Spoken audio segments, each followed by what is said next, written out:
He was just 12 years old, excited, dressed up, and ready to spend the day with his friend at one of the most exclusive country clubs in town. But the moment he walked in, the smiles vanished. The staff stared. And then, someone said it. "You don't belong here." They humiliated him, forced him to wait outside like he was nothing. But what they didn't know was who his grandfather was. And 15 minutes later, the sky thundered, and a black helicopter landed right on the golf course. What happened next silenced everyone. "You don't belong here." That sentence cut through the air like a knife. 12-year-old Jordan froze mid-step, the glass doors of Lakeview Country Club swinging shut behind him. The cool blast of air conditioning did nothing to stop the warmth rising in his chest. He was dressed neatly, white polo shirt tucked into tan shorts, socks pulled high, and a fresh pair of white sneakers that still squeaked with every step. His mother had made sure he looked presentable, even adding a bit of gel to his hair that morning. This was supposed to be a good day. His best friend, Ethan, had invited him for an afternoon of swimming and mini-golf. Jordan had never been to a country club before. He was nervous, yes, but excited too. Ethan said his dad had cleared it with the front desk and that it wouldn't be a big deal. But the moment they stepped inside, Jordan could feel it. The temperature didn't just drop physically, and it dropped emotionally. Conversations hushed, heads turned, a few eyes narrowed, and then came those words, "You don't belong here." The receptionist's tone was stiff, almost robotic, like she was reading from a rule book that had been written decades ago. Jordan blinked. I'm with him," he said, gesturing to Ethan beside him. Ethan stepped forward quickly. "My dad called yesterday. He said we could bring a guest. He even gave them your name." "I don't care what your dad said," the receptionist interrupted, her voice sharper now. "Only members are allowed beyond the lobby. He'll need to—" "Wait outside," Jordan's stomach twisted. People nearby had stopped to pretend they weren't watching, but he felt every pair of eyes. A man in tennis whites paused mid-conversation to glance over. Two women near the front desk leaned toward each other, whispering. And worst of all, a security guard standing by the hallway entrance began to slowly walk over, his face blank, arms folded tightly across his chest. Jordan looked at Ethan, silently begging for him to fix this. But Ethan just stood there, red-faced and frozen. Jordan could feel the heat building behind his eyes. He wouldn't cry. Not here. Not in front of these people. He straightened his back, swallowed hard, and gave a quiet nod. "It's fine," he said, though it wasn't. He turned around slowly, feeling every step like it weighed 100 pounds. His sneakers squeaked again on the marble floor, echoing louder than ever. Outside, the sun was brutal. He sat down on the stone steps, blinking. Hard to fight back the tears. He wasn't surprised. Not really. This wasn't the first time someone had treated him like he didn't belong. He'd felt it at the corner store, where the cashier watched him more closely than others. He'd felt it at school, when teachers assumed he hadn't done the homework, even when he had. And he felt it here, now, as if his very presence was an offense. He pulled out his phone, hands trembling slightly, and texted the one person he knew would understand. It happened again. Then he sat back, looking at the perfect white umbrellas, the glittering blue of the pool in the distance, the laughter he wasn't allowed to join, and for the first time that day, he didn't feel like a kid trying to enjoy summer. He felt like a problem, like something people wanted to hide, but what Jordan didn't know, what no one around him expected, was that his message had just reached someone who refused to stay silent. And that soon, the entire club would hear the sound of justice descending from the sky. Jordan sat alone on the sun-baked steps outside the country club's grand entrance, the clean white stone beneath him now scorching hot. His shadow stretched long behind him, but inside was shade. Inside was laughter. Inside was everything he was told he couldn't have. Behind those glass doors, he could hear the clinking of silverware, the splash of kids diving into the pool, the casual hum of wealth and ease. But out here, he was just a kid sitting on a step. Not a guest, not a friend, not even a welcome presence. His phone buzzed. It was Ethan. Still trying. "They're being jerks. My dad's on his way." Jordan stared at the screen, jaw tight. He appreciated the effort, but he'd heard this tune before. He knew how it went. Promises, excuses, and then silence. People meant well until things got uncomfortable. Then they backed off. This wasn't his first time being shut out. He remembered the neighborhood pool that closed for maintenance the moment he walked in. He remembered the teacher who clutched her purse when he reached for a pencil. He remembered the sales clerk who followed him around the store without saying a word, just waiting for him to do something wrong. And now, here he was, outside. Again. He didn't cry. He clenched his fists. He sat taller, not smaller. A woman in pearls and tennis gear walked by with a curious tilt of her head, eyes narrowed. She didn't say anything. She didn't have to. The look said it all. "What are you doing here?" A man followed behind her, glanced at Jordan, then leaned toward the woman and whispered. Jordan didn't hear the words, but he knew the type. He could feel the suspicion from their stares, the quiet judgment wrapped in country club etiquette, and still he sat. His fingers tapped against his thigh, not in boredom, but in calculation. He could leave. Walk home. Forget the whole thing. That's what they expected. Shrink, fade, be small enough to forget.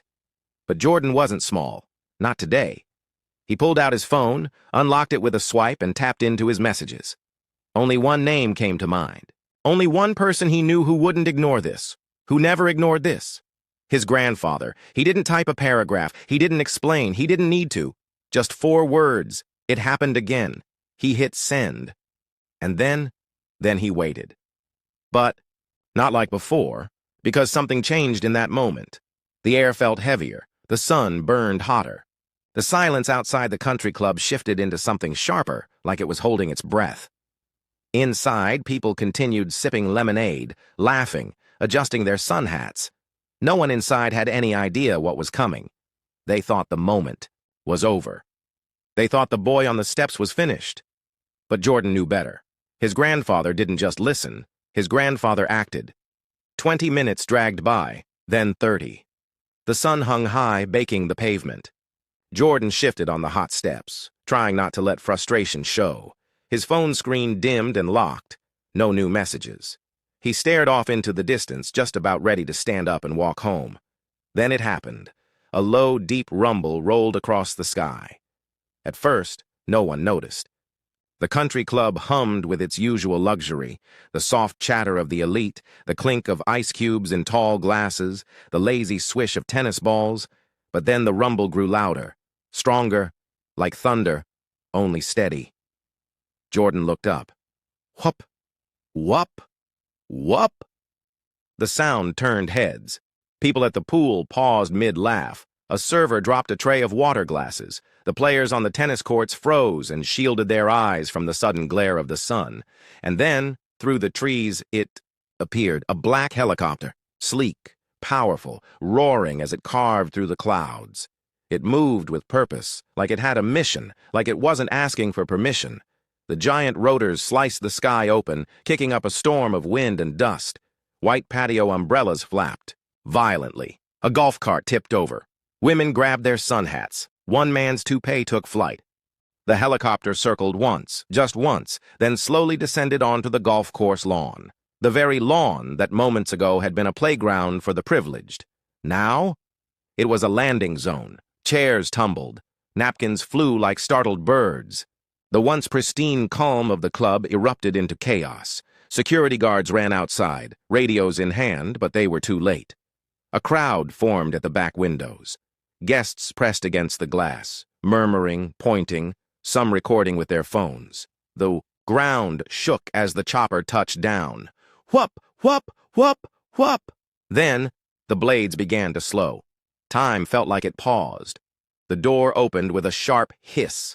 Out stepped a tall man, dressed in a crisp black suit. His silver hair gleamed like metal under the afternoon sun. Every step he took was deliberate, calm, controlled. He wore dark aviator sunglasses and a silver pin on his chest. A bald eagle, wings outstretched, clutching lightning bolts. A symbol of rank, of power, of service. People stared, eyes widened. Whispers grew louder. Who is that? What's going on? Is this some kind of inspection? Is he military? Jordan knew who it was the second the door opened. He stood up on the steps, chest rising, spine straight. That was his grandfather, and when he walked, the earth might as well have moved aside. He didn't march. He glided, like a man who had been here before, but never been welcome, like someone who remembered every time a door was shut in his face. And now, he was coming through the front, from the sky. Jordan's heart pounded, not from fear, but from something else. Pride. His fists unclenched, his shoulders relaxed. This wasn't just a visit. It was a message. As the man walked toward the clubhouse, his eyes scanned the crowd. His expression never changed, stern, unreadable, as though he saw right through every person who had whispered, doubted, or judged, and when his gaze finally landed on Jordan, he gave the slightest nod. It said everything. I got your message, and Jordan? He didn't feel small anymore. He felt seen, and he knew this story wasn't ending in shame. It was just beginning. The man walked forward with a quiet intensity that made the crowd instinctively part like the Red Sea. Each step he took echoed louder than the roar of the helicopter behind him. His polished shoes crunched against the gravel, path leading to the clubhouse's grand entrance. Every eye was locked on him. Whispers rippled across the gathering crowd. Who is he? Is that a general? He came for someone. He stopped right at the edge of the building's marble overhang. His presence alone silenced the courtyard. Then his voice cut through the hush. Where's the one who told my grandson he wasn't allowed here? The words weren't shouted, but they struck like thunder, calm, controlled, deadly precise. People turned toward the entrance, eyes darting nervously. The staff froze like statues. Some looked down at their feet. The receptionist, the same one who had dismissed Jordan without a second thought, tried to retreat into the building, hoping the moment would pass if she disappeared. Too late. A man in a navy blazer, sweat forming, along his receding hairline, rushed out. The club manager. His name tag caught the sunlight trembling on his chest. Sir, he said, arms extended in nervous apology. This is clearly a misunderstanding. The grandfather didn't blink. No, it's not. He slowly removed his sunglasses, folding them with care and slipping them into his breast pocket.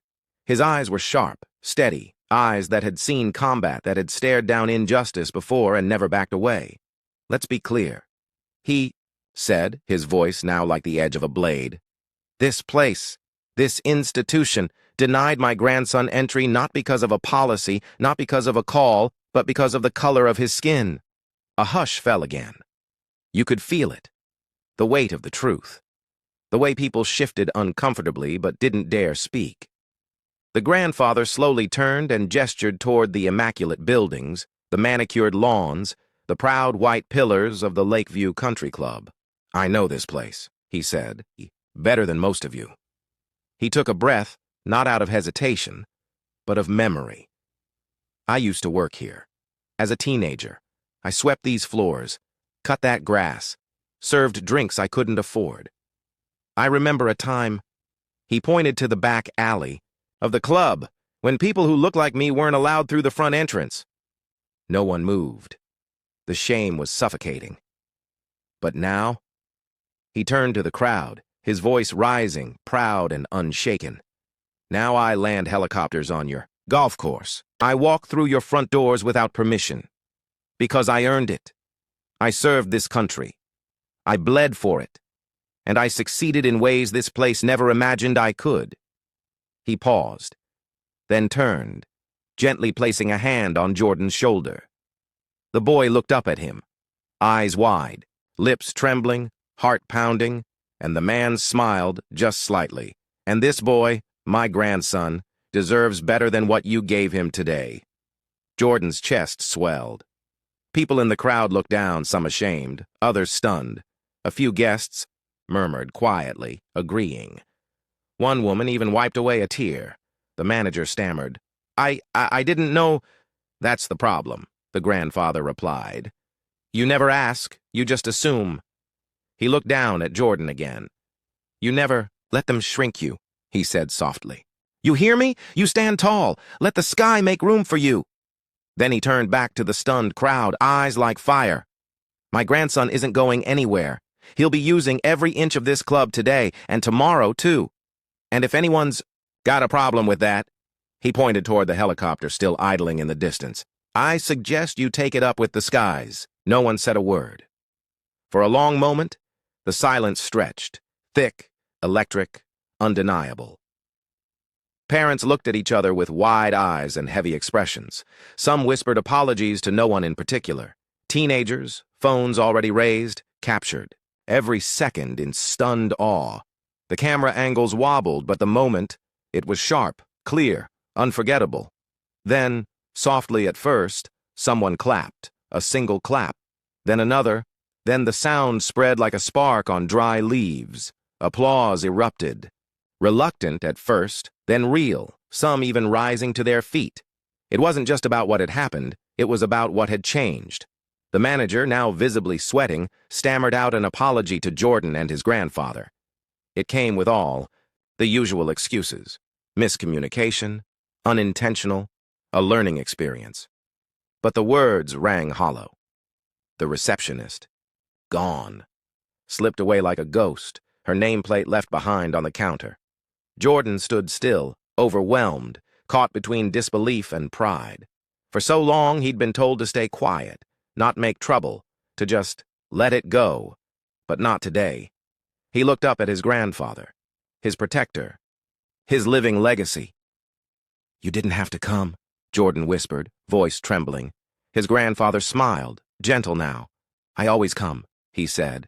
"That's what family does." No more needed to be said. The two of them turned, side by side, and walked back across the lawn.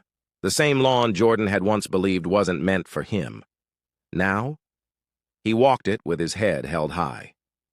That night, the internet exploded.